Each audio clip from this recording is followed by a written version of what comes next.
All right, so these are the notebooks that we use. It's just a composition notebook, and these covers are from Maniacs in the Middle. Her teachers pay teachers. I didn't make this, just to give credit for that. But basically, it becomes our textbook as the year goes on. We glue all of our graphic organizers and foldables for each unit, and we have dividers to keep everything organized so they're not flipping through page after page.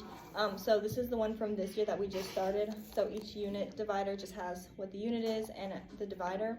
Usually the 2 pages right after that are for warm-ups, so they're labeled for warm-ups, and then they just write the warm-up, the day's date, and then the answers to the questions. I don't make them write down the warm-up question, then they just draw a line underneath and continue until they fill up the pages. Ms. Foster, can we go back to the title page? Yeah. So when you, the unit page, I'm sorry. The unit divider. Yes. So when you do your LEQs, they put it under whatever that? Yes. Gotcha, okay. So all of our LEQs for weather will go here, and we can go back and answer those questions as we go through the unit. And so we just add in any graphic organizers that we have. So we've already started with our weather. So we have some vocabulary here and then a diagram. Usually I fill it in so that if a kid is sick, I can just give them my notebook and they can go back and copy, or I'll put the modified version in here for any student that needs to see it. I'll just give it to them and they can kind of copy from there.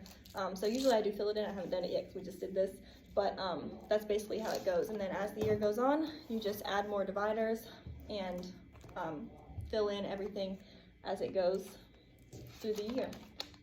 And usually I just add everything in there for reference.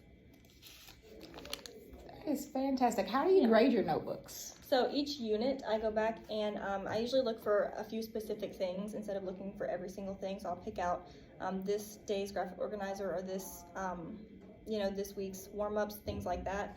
And usually what I do is for each unit it's a project grade, because we do a lot of work in the notebooks and it kind of helps the kids who are not great test takers. So for each unit we have 2 tests. We have the one on the computer and then we have the one in the notebook. So I grade everything in the notebook and that's a project grade.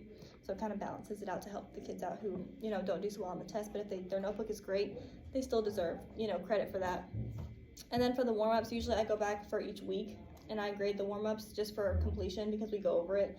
So I can't really grade for accuracy. And then that's just a participation grade for the warm-ups, and that takes care of 1 grade a week already because we have to have 3. So I have a question. I know a lot of us will use open notes quizzes. Do you do the same thing?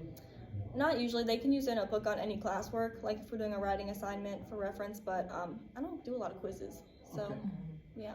And I will say at the 7th grade level, we want to wean them off of the open note quizzes, because in 8th grade, they're going to take that EOG that's all, it's non-notes. And so we try to want to wean off of that. It is okay to do one every now and then because you can use it as a notebook checker. But you want to try to balance that out, especially on if you do that, it would be more classroom quizzes, but definitely not on a mid or post assessment. Yeah.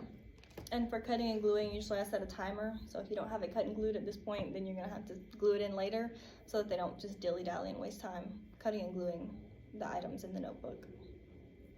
Any other tips you found while you're working on them that's helpful for keeping them going? Or I guess how they're organized when they first get the notebooks, they stay in the classroom. That's really important because if they take them out of the room into the locker and at home, they're going to leave it and then they have an excuse like, oh, I don't have my notebook, I can't do whatever.